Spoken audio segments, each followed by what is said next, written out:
Yohanes pasal yang ke-20 ayat 1 sampai 18. Kita akan baca seluruh ayat-ayat yang ada di Yohanes 20 ayat 1 sampai 18.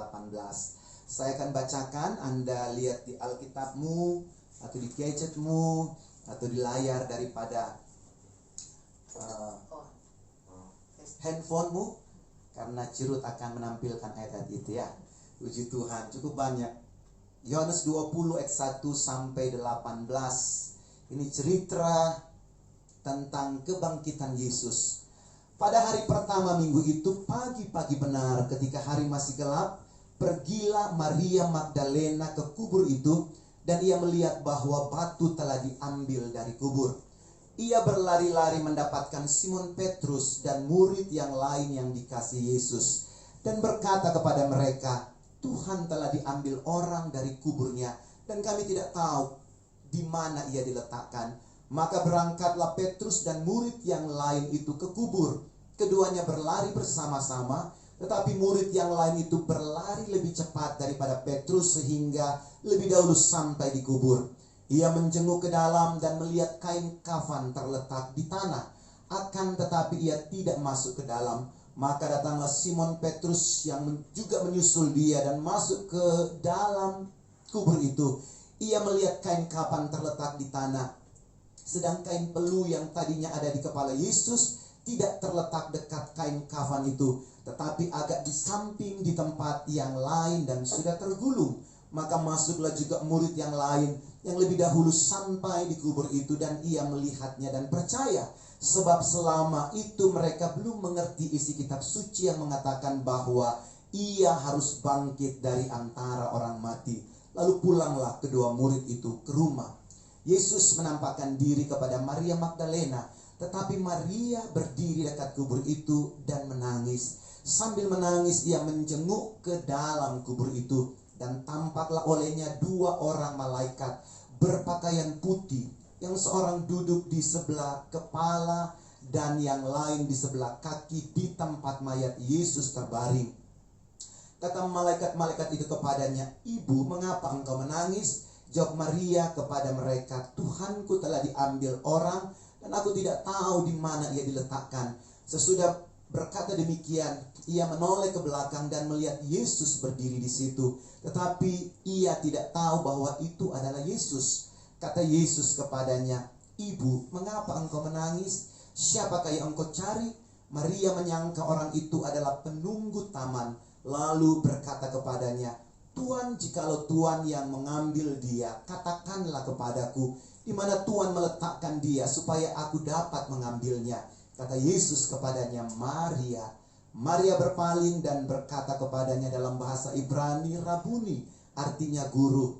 Kata Yesus kepadanya, janganlah engkau memegang aku, sebab aku belum pergi kepada Bapa, tetapi pergilah kepada saudara-saudaraku dan katakanlah kepada mereka bahwa sekarang aku akan pergi kepada Bapakku dan Bapamu, kepada Allahku dan Allahmu. Maria Magdalena pergi dan berkata kepada murid-murid, aku telah melihat Tuhan, dan juga bahwa dia yang mengatakan hal-hal itu kepadanya. Puji Tuhan, luar biasa cerita atau kebenaran yang kita baca dalam Yohanes pasal yang ke-20 ini tentang kebangkitan Yesus, tentang karya mujizat yang terjadi di kuburan itu pada hari pertama minggu itu, di pagi-pagi benar. Waktu dikatakan ada Maria Magdalena pergi ke kubur Yesus. Maria Magdalena ini adalah seorang wanita yang sangat mengasihi Tuhan Yesus. Dia adalah pribadi yang luar biasa mengalami karya kasih Yesus. Dia mengasihi Yesus bukan sekedar dengan ucapan saja, tetapi dengan perbuatan yang nyata. Bukan sekedar mengikuti banyak wanita-wanita lain yang ada di sekitar pelayanan Yesus pada waktu Yesus ada, tetapi benar-benar dia mengalami karya mujizat Tuhan Yesus.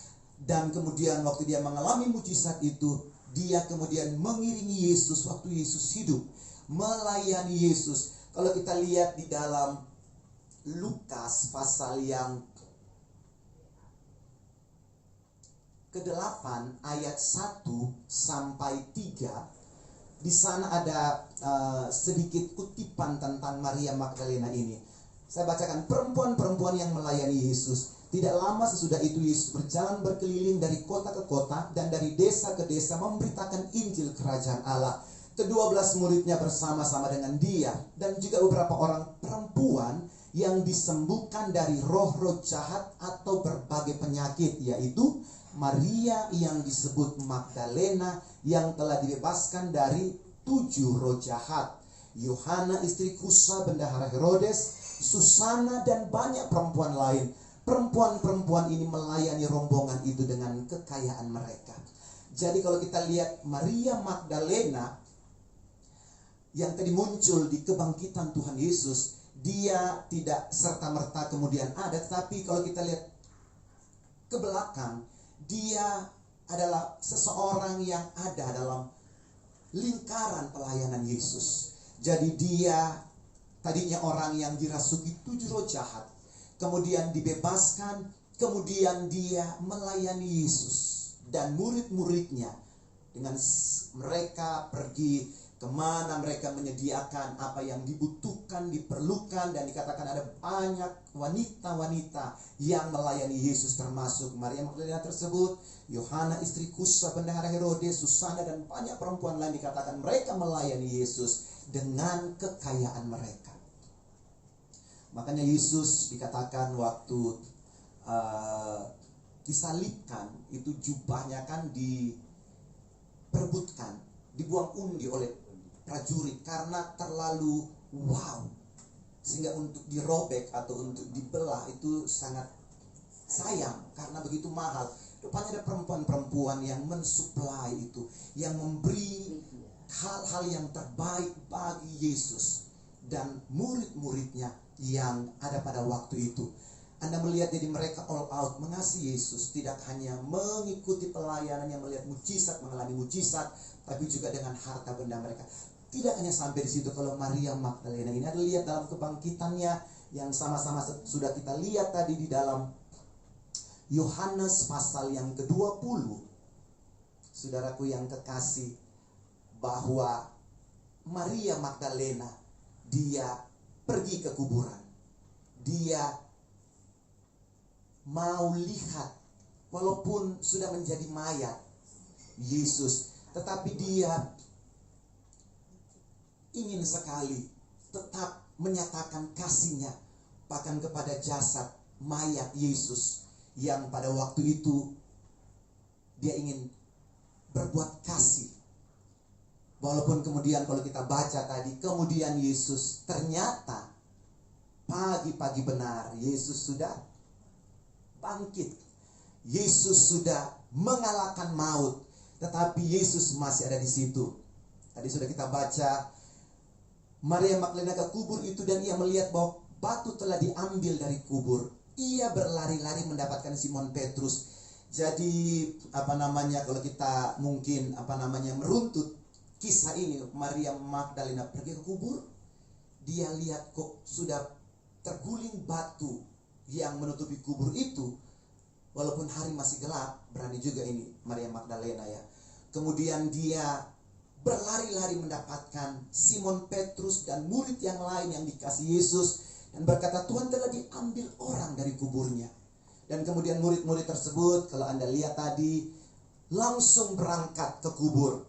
Mereka berlari-lari dan melihat pemandangan yang sudah sama-sama kita baca. Ada kain peluh, ada kain kafan yang membungkus Yesus sudah tergeletak di kuburan itu. Dan kemudian murid-murid Yesus, Petrus dan penulis kitab ini Yohanes, mereka kemudian luar biasa Tuhan itu. Mereka diberi penyingkapan, pengertian bahwa Yesus sudah bangkit. Kalau Anda tadi baca ayat ke-6, ayat ke-8, maka masuklah juga murid yang lain yang lebih dahulu sampai di kubur itu, dan ia melihatnya dan percaya, sebab selama itu mereka belum mengerti isi kitab suci yang mengatakan bahwa ia telah bangkit dari antara orang mati. Jadi murid-murid Petrus, Yohanes, mereka kemudian percaya. Dan mereka, saya percaya, bersuka cita dengan kebangkitan Tuhan Yesus. Sampai di situ ayat 10, lalu pulanglah kedua murid itu ke rumah. Tetapi yang menarik, Maria Magdalena tidak ikut-ikutan dengan kedua murid itu pulang ke rumah. Tapi Maria Magdalena tetap di kuburan itu. Dia rupanya masih terdorong oleh rasa penasarannya. Dia ingin melihat sesuatu yang mungkin otentik daripada sesuatu yang terjadi di kuburan itu. Bapak Ibu Saudara yang kekasih, kita sebagai gereja Tuhan, Maria Magdalena adalah seorang perempuan, dan perempuan itu sering diibaratkan sebagai gereja Tuhan. Mari kita mau lebih lagi mengalami perkara-perkara yang dahsyat daripada Tuhan. Saya tidak mengeritik Petrus dan Yohanes mungkin dan sebagainya, mereka mungkin ada panggilan lain. Tetapi seorang Maria Magdalena, dia mau tetap ada di kubur itu. Dia tidak cepat-cepat berlalu, dia tidak mau cepat-cepat pergi. Tapi kemudian ayat 11, tapi Maria berdiri dekat kubur itu dan menangis. Sambil menangis dia menjenguk ke dalam kubur itu.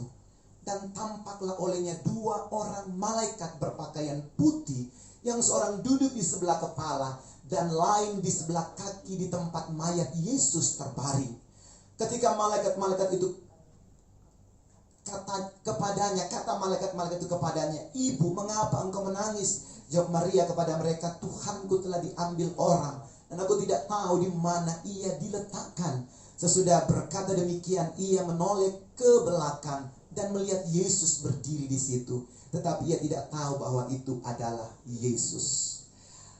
Kerinduan, kekuatan hati Maria Magdalena untuk mendapatkan sesuatu yang lebih lagi dari sekedar kenyataan bahwa kubur itu telah kosong, dalam kisah ini diresponi dengan luar biasa oleh Yesus. Yesus bahkan, kalau saya bisa pakai istilah, saya tidak sampai hati meninggalkan Maria sendiri. Tetapi dia mau ada kembali di situ. Walaupun ada satu ungkapan, "Jangan pegang aku," kata Tuhan Yesus, "karena aku belum pergi kepada Bapa." Jadi rupanya Maria ini memiliki satu tempat khusus di hati Yesus, sehingga dia harus menunda untuk pergi kepada Bapa hanya untuk seorang Maria yang sederhana, yang begitu mengasihi Tuhan Yesus. Dan Maria mendapatkan pengalaman spiritual yang luar biasa, yang tidak dialami mungkin oleh Petrus dan Yohanes atau yang murid yang lain, tetapi ini dialami oleh seorang Maria Magdalena, perempuan yang dibebaskan dari 7 roh jahat, yang terus mengikuti Yesus, melayani Yesus dengan kekayaannya, dengan perhatiannya, dengan talentanya, dan dengan segala sesuatu. Bahkan sampai di kuburan pun Anda melihat bagaimana Yesus sangat-sangat mengasihi orang-orang yang mengasihi dia. Sangat-sangat memperhitungkan apa yang dirindukan oleh seseorang yang mau all out dengan dia. Tuhan tidak pernah menganggap sepi sesuatu yang dilakukan oleh Maria Magdalena ini, saudaraku. Mari kita sebagai gereja Tuhan, sebagai orang-orang yang melayani Tuhan, yang mengasihi Tuhan, kita mau terus masuk di dalam kerinduan untuk memahami lebih lagi keberadaan Tuhan kita, Yesus Kristus yang luar biasa itu. Dari kisah ini, saudaraku, ada beberapa hal yang menjadi pembelajaran bagi setiap kita di momen Paskah ini, tentang Maria Magdalena yang sama-sama sudah kita baca, yang sama-sama sudah kita lihat kisahnya dalam Yohanes 20 ini. Pertama, ada pembelajaran bahwa ada hati yang mengasihi Yesus. Dituliskan Maria Magdalena datang pagi-pagi sekali dalam kesunyian kubur untuk meminyaki Yesus. Maria memperlihatkan kasih kepada Yesus karena ia telah menerima kebaikan dari Yesus. Roh jahat telah diusir dari dirinya dan dosanya yang besar itu telah diampuni Yesus, dan Yesus menerimanya dengan penuh kasih. Setelah tiba di dalam kubur, ia melihat batu penutupnya telah terbuka. Dalam kitab Matius disebutkan batu penutup itu sudah disegel oleh petugas kerajaan Romawi. Matius 24. Ia sungguh kaget dan berpikir tubuh itu mungkin dicuri oleh penjahat atau diambil oleh petugas kerajaan Romawi untuk kepentingan politik mereka. Maria tidak mengerti, karena itu ia langsung berlari kembali ke desa menemui Petrus, Yohanes dan lainnya, meneriakkan hilangnya tubuh Yesus. Yesus menyatakan pertama kali kebangkitan ini kepada Maria dan bukan kepada para pembesar Romawi atau para imam, bahkan tidak kepada murid-muridnya. Di sini tampak hati Yesus selalu lebih dahulu kepada orang yang hina dikatakan dan dalam kesusahan, tetapi tetap rela memelihara kasih kepada Tuhan Yesus. Maria merupakan model kesetiaan yang berbuahkan berkat dan kehormatan karena mengasihi Yesus. Maria memberikan kasihnya dan upahnya adalah sebagai orang yang pertama ditemui Yesus setelah bangkit. Sungguh ini menjadi pelajaran bagi kita. Ketika kita menyadari Yesus telah mengasihi kita atas anugerah keselamatan dan berkat yang kita terima, maka kita wajib untuk mengungkapkan kasih kita kepadanya. Akhir dari ungkapan kasih kita itu seperti Maria Magdalena, niscaya yang berbuahkan sesuatu yang manis dan indah dari Yesus kepada setiap kita. Karena itu mari tetap hidup dalam kasih yang tulus, kasih yang tanpa pamrih kepada Yesus. Dan kalau kita katakan kita mengasihi Yesus, kita juga akan mengasihi tentu pekerjaannya. Kita harus juga mengasihi pekerjaan Tuhan, melakukan dengan tulus ikhlas, dengan kasih tanpa pamrih kepada pelayanannya, dan juga kepada sesama, kepada orang-orang yang Tuhan izinkan ada di sekitar kita, untuk kita boleh mengasihi mereka dengan kasih yang tulus. Kita harus memenuhi gudang kasih kita itu dengan kasih yang luar biasa daripada Tuhan, sehingga dalam pelayanan, dalam kepenginan kita kepada Tuhan, kalau kita menghadapi benturan di sana sini, disalah mengerti orang dalam pelayanan, ditinggalkan orang dalam pelayanan, disesah, bahkan juga mungkin dianiaya, itu tidak membuat kita tawar hati, tetapi kita akan tetap melepaskan kasih yang daripada Tuhan. Kalau Tuhan menempatkan mungkin di sekeliling kita orang-orang yang menjadi troublemaker, orang-orang yang senantiasa membuat kita tersandung atau membuat kita marah, jengkel dan sebagainya, saya percaya itu ada rencana Tuhan untuk kita boleh melatih hati kita untuk mengasihi. Kalau kemudian kita marah, kemudian kita terpancing, saudaraku, berarti gudang kasih kita itu masih harus kita isi dengan kasih Tuhan yang lebih lagi, supaya ada penyediaan kasih itu untuk kita boleh mengasihi orang-orang yang ada di sekeliling kita. Puji Tuhan. Dituliskan di sini poin yang kedua adalah janji yang digenapi. Saya akan bacakan. Ketika mendengar teriakan Maria, murid-murid langsung berlari menuju makam. Yohanes yang paling muda tiba di makam duluan. Ia melongok ke dalam makam. Mungkin karena rasa hormat, ia tidak masuk dan melihat kain kafan tergeletak dan susunannya tidak berubah, sebagaimana kain itu membungkus tubuh Yesus sebelumnya. Seolah tubuh dalam bungkusan kain kafan itu menguap. Ia berpikir cepat dan menyadari bahwa Yesus telah bangkit. Yohanes yang sangat dekat dengan Tuhan Yesus kini orang kedua yang mendapat karunia. Yang pertama, percaya dan menyadari bahwa janji Tuhan telah digenapi dan Yesus benar-benar bangkit. Sungguh indah selalu yang kita terima dari Tuhan Yesus. Alkitab dengan jelas memperlihatkan bukti-bukti bahwa ia bangkit. Di samping kubur yang kosong, Yesus juga memperlihatkan tubuhnya sebagai manusia biasa dan bertemu serta bercakap-cakap dengan orang lain, merasa lapar dan haus, dan bahkan dapat disentuh ketika Thomas tidak mempercayai kebangkitannya. Tetapi tubuh Yesus juga bukan sembarang tubuh ya, sebab kadang tubuhnya tidak terlihat oleh mata dan bahkan dapat menembus tembok dinding. Tubuh itu selama kebangkitan kadang berubah menjadi roh yang tidak terlihat, tetapi ada di tengah-tengah mereka. Kalau Maria merespon dengan rasa kaget dan setengah ketakutan, Yohanes meresponnya dengan cepat. Kebangkitan Tuhannya, iman dan kepercayaan Yohanes akan kebangkitan Yesus tentu lahir dari pengenalannya secara pribadi dengan Yesus. Yohanes selalu memberikan hatinya kepada Yesus, dan Yesus juga tidak saya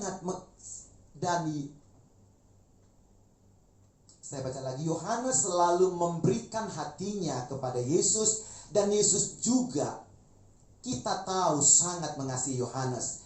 Interaksi seperti ini jelas memberikan teladan kepada kita bahwa pengenalan dan kedekatan secara pribadi dengan Tuhan Yesus akan melahirkan iman dan percaya yang kuat kepadanya. Saudaraku yang kekasih, dan kebangkitan Tuhan Yesus adalah janji yang digenapi di dalam kehidupan murid-muridnya dan juga dalam kehidupan setiap kita yang percaya di hari-hari ini. Kita semakin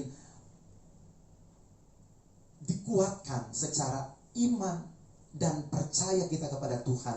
Sebab Paulus mengatakan kalau Yesus tidak dibangkitkan dari antara orang mati, maka sia-sialah iman percaya kita. Tetapi kebenaran firman Tuhan yang kita lihat, Yesus memang mati, Yesus memang disalibkan, Yesus memang dikuburkan, tetapi Yesus bangkit dan memberi kemenangan yang sempurna bagi setiap kita. Kemudian poin yang ketiga, pembelajarannya melalui kisah ini ada kuasa kebangkitan yang luar biasa. Kuasa kebangkitan yang boleh menjadi bagian setiap kita orang-orang yang percaya kepada Tuhan. Kuasa kebangkitan, roh yang membangkitkan Yesus dikatakan juga ada pada kita. Membangkitkan setiap kita dalam segala kelemahan kita, dalam segala ketidakberdayaan kita. Bahkan roh yang membangkitkan itu pun dapat menyembuhkan kita dari segala sakit penyakit kita, dari segala keterburukan kita, dari segala ketidakmampuan kita memiliki pengharapan di hari-hari ini. Roh kebangkitan itu yang sudah membangkitkan Yesus akan membuat kita memiliki pengharapan, sehingga kita mau berkata, aku tahu dan tahu dan tahu dan tahu bahwa roh yang membangkitkan Yesus itu ada juga di dalam saya.